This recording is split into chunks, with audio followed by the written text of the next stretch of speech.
السلام علیکم ناظرین، آج نون لیگ کے دانیال عزیز نے اپنے قائد نواز شریف کو اور پوری کی پوری نون لیگ کو ایکسپوز کر کے رکھ دیا کہ انہوں نے کس طرح سے عوام کے ووٹس پر ڈاکہ ڈالا اور کس طرح عوام پر ظلم و زیادتی کی۔ شہباز شریف اور مریم نواز نے پنجاب کا کس طرح سے بیڑا غرق کر کے رکھ دیا۔ آئیے پہلے دانیال عزیز کی گفتگو سنتے ہیں، پھر اس پر بات کرتے ہیں۔ آپ نے نااہلی تک جھیلی پاکستان مسلم لیگ نون کے لیے، لیکن 8 فروری کو پھر اسی پارٹی کے خلاف آپ نے الیکشن بھی لڑا۔ اب اس وقت آپ کا اسٹیٹس کیا ہے؟ آپ نون لیگ کا حصہ ہیں یا پارٹی اپنی چھوڑ چکے ہیں؟ باضابطہ آپ بتا چکے ہیں۔ بالکل بھی میں نون لیگ کے ساتھ میرا کوئی تعلق نہیں ہے، میں پارٹی میں نہیں ہوں، اور نہ ہی میں نے آتے ہوئے نون لیگ میں کوئی درخواست جمع کروائی تھی، نہ میں نے جاتے ہوئے۔ لیکن یہ واضح ہے، دیکھیں آپ، سیاست ایک چیز ہے، ضرور ہونی چاہیے، اگر وہ سیاست کی حد تک رہتے تو کوئی مسئلہ نہیں تھا، لیکن مجھے گرفتار کروا دینا، میری بچے کو گرفتار کرنا، اس کی امی کو گرفتار کروا دینا، یہ کہاں کی شرافت ہے؟ میں نے کیا کیا تھا؟ ابھی میں دیکھ رہا تھا کہ میاں نواز شریف کا بیان تھا کہ یہ مہنگائی جو ہے یہ کب تک لوگ برداشت کریں، تو میں نے بھی اتنی سی بات کی تھی، صرف میں نے نشاندہی کی تھی کہ جو لوگ ذمہ دار تھے اس مہنگائی کو کی تجاویز دینے کے لیے کہ اس کو کیسے روکا جائے، نپٹا کیسے جائے، انہوں نے میٹنگ ہی نہیں بلائی، جن کا نام احسن اقبال ہے۔ تو اس طرح سے مطلب اناڑیوں کے ہاتھوں جب چیزیں تباہ ہو رہی تھیں اور پاکستان کے غریب عوام کو مٹایا جا رہا تھا اور سفید پوش کو تباہ کیا جا رہا تھا، میرے سے نہیں رہا گیا تو میں نے سر دے دیا، میں نے کوئی غلط بات نہیں کی، ابھی تک بھی ثابت ہے۔ اور کہ مجھے گرفتار کروایا گیا، لیکن سر جس وقت آپ گرفتار ہوئے اس وقت نگراں حکومت تھی پنجاب میں، تو پی ایم ایل این نے کیسے آپ کو گرفتار کروایا؟ بس یہ پورا الیکشن جی، وہ آپ سمجھ لیں کسی کے کندھے پہ رکھ پہ بندوقیں چلائی گئی ہیں۔ یہ انتظامیہ جو ہے یہ مکمل طور پر طرفداری کر رہی تھی پی ایم ایل این کی۔ جی بالکل، اور میں اس کی زندہ مثال ہوں، میں کون سا کوئی 9 مئی والا تھا؟ تو اس حد تک جانا کبھی بھی، ہم نے بہت الیکشن لڑے ہیں، میری فیملی پولیٹیکل ہے، میں نے خود پہلا الیکشن 1991 میں لڑا تھا، اور اس کے بعد سے مطلب 32 سال ہو گئے ہیں، میں ہر الیکشن میں پارٹیسپیٹ کیا ہے، بہت کچھ دیکھا ہے، ماشاء اللہ آئی ہیں گئی ہیں، سب کچھ ہوا ہے، میں انڈیپینڈنٹ بھی لڑا ہوں پہلے، کبھی ایسے اس حد تک گری ہوئی حرکت نہیں کی تھی کسی نے۔ تو میں سمجھتا ہوں کہ یہ بہت ہی مطلب کم ظرفی کا مظاہرہ کیا ہے انہوں نے، اور خاص طور پہ تب کہ جب ان کی باری تھی تو میں کوئی اپنی چیزیں تو ڈیفینڈ نہیں کر رہا تھا، ایک سول سپریمیسی کی لڑائی تھی، اس میں نے بڑھ چڑھ کے حصہ لیا۔ یہ سارے جن کے بڑے بڑے نام آج بیٹھے ہیں یہ سب بلوں میں گھس گئے تھے، یہ تو کوئی نظر ہی نہیں آتے تھے، کہیں باہر نہیں نکلتے تھے، اور بلکہ ہمیں پریشانی تھی اس بات کی کہ یہ کہیں اپنا کوئی مطلب کوئی اور پالیسی تو نہیں ساتھ ساتھ چل رہی، لیکن اس میں آپ دیکھیں اس وقت کہتے تھے کہ جس کو سونے میں تول لیں ایسا آدمی کوئی نہیں ہے سب کچھ، اور پھر ایک بیچارہ نابالغ جو خود میرے سے مانگ کے، جس نے ضلع کونسل کی چیئرمینی لی تھی احسن اقبال کے بیٹے نے، یہ روتا ہوا گیا تھا پرائم منسٹر کے پاس کہ جی دانیال عزیز کو ریکویسٹ کریں میرا بیٹا ذبح ہو جانا ہے، کیونکہ اس کی سیاسی حیثیت جو ہے ہمارے ضلع میں اتنی نہیں ہے جتنی نون لیگ میں یہ بنا پھرتے ہیں۔ اور ایون جب میں ہسپتال میں تھا، مجھے وزیر اعظم صاحب اس وقت ملنے آئے تھے، اور میں نے ان کا بھی بازو نوچ کو میں نے کہا تھا کہ خدا کے لیے یہ مہنگائی کا کچھ کریں، اور یہ انتظامیہ ایسے نہیں چل پائے گی جیسے آپ چلا رہے ہیں، اور میں نے ان کو ساری بات سمجھائی تھی اس وقت، انسینٹیوز اپروچ کی، اور یہ ایڈمنسٹریٹو جو انفارچونیٹلی ہمارے پرابلم چال کیا چلی گئی، یہ جو احمد اقبال کو بیچ میں ڈال دیا تھا کہ اس کو ایم پی اے کروانا ہے، اور پھر آخرکار خود الیکشن لڑنا پڑ گیا احسن اقبال کو، اور اس نے جان بوجھ کے یہ چال چلی تاکہ وہ ٹکٹ جو ہے اس کو مجبوراً دینی پڑی یا سیکرٹری جنرل کو نکالنا پڑے الیکشن سے عین پہلے، مطلب اس نے بالکل توڑ مڑوڑ کے ساری جماعت کو بلیک میل کیا۔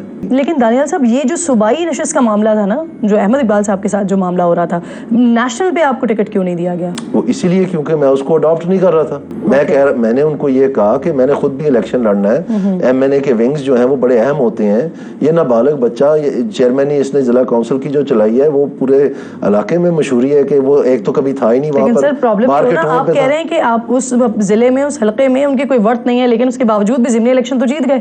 یہ الیکشن ہوئے، احسن اقبال صاحب بھی جیت گئے، اور صوبائی نشست جو ہے وہ ضمنی الیکشن میں ان کا بیٹا جیت گیا۔ احسن اقبال صاحب جیسے جیتے ہیں، آپ نے وہ ساری فوٹیج وغیرہ دیکھی ہے، آپ نے فارم 45 دیکھے ہیں جو الیکشن کمیشن میں جمع ہوئے ہیں، میں نے جمع کروائے ہیں، آپ ایک اور شو کریں، میں لا کے آپ کو دکھاتا ہوں، ناظرین کو دکھائیں ذرا کہ جو سرکاری فارم 45 ہے اس پہ کیا لکھا ہوا اور یہ والا کیا ہے۔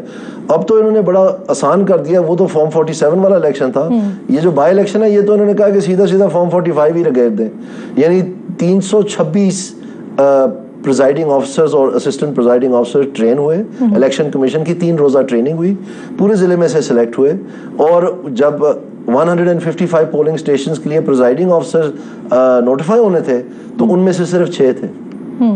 کیوں؟ کیا منطق ہے اس کے پیچھے, مطلب کیا وجہ ہے؟ اور پھر انہوں نے کام کر دکھایا, جن کو لگایا تھا بالکل کیا انہوں نے, اور آپ کے سامنے ہے رزلٹ. تو آپ سمجھتے ہیں کہ بائی الیکشن بھی مینجڈ ہے؟ یہ بالکل ڈنڈا بردار فورسیں لے کے, آپ مجھے بتائیں ایک پولنگ اسٹیشن پہ باقی ساروں پہ 32% ہے ٹرن آؤٹ, ایک پولنگ اسٹیشن پہ 1,97% ٹرن آؤٹ ہوتا ہے. آپ کو سمجھ نہیں آ رہی ادھر کیا ہوا ہے؟ کبھی کسی تاریخ میں الیکشن میں ہوا 97% ٹرننگ آؤٹ؟ بائی الیکشن میں نہیں, کسی بھی الیکشن میں نہیں, ایون ان جنرل الیکشن. جی آپ چیک لیکن بائی الیکشن میں تو کبھی نہیں ہوتا. تو یہ کہنے کے مقصد یہ واضح چیزیں, اب ساروں نے جو ہے نا شتر مرغ کی طرح سر جو ہے ریت میں دیے ہیں, جتنے بھی محکمے ہیں جو بھی ہیں وہ کہتے ہیں جی بس ٹھیک ہے جی.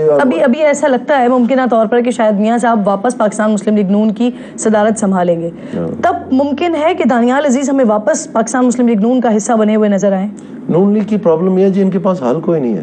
یہ جتنی دیر تک انتظامی امور انتظامیہ چلاتی تھی اور یہ ریوڑیاں بانٹنے والی سیاست کرتے تھے, اتنی دیر تو ٹھیک رہا ہے سب کچھ.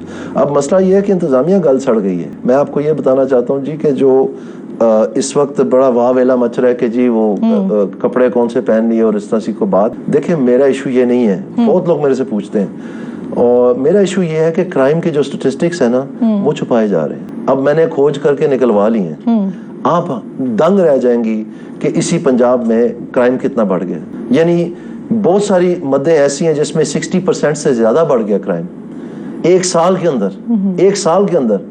یعنی آپ سمجھیں کہ آلموسٹ وہ بہت ساری مدوں میں 40% 50% اس طرح سے یہ اس وقت نگراں حکومت ہوا نا, پی ڈی ایم کی حکومت ہے. تو اب آپ کہہ رہے ہیں کہ جناب آپ تمغے دے رہے ہیں اور اس طرح سے کر رہے ہیں, تو بھائی وہ چیز کدھر گئی؟ وہ عوام تو میرے اپنے حلقے میں, مریم نواز صاحبہ تو اب آئی ہیں, میرے اپنے اب تو وہ بڑے انیشیٹیوز لے رہی ہیں, بڑی ایکٹیو نظر آتی ہیں. آپ کو تبدیلی آئے گی؟ میں آپ کو بتا رہا ہوں کہ یہ جو کرائم بڑھ گیا سارا, اس کا کیا انیشیٹو ہے؟ یہ بوریاں بانٹنے سے, یہ سولر پینل بانٹنے سے کیسے ہوگا؟ یہ سب کا ذمہ دار کون ہے؟ یہ اشرفیہ ہے. آپ یو این ڈی پی کی شہباز شریف صاحب, بالکل یہ حکومت ہے.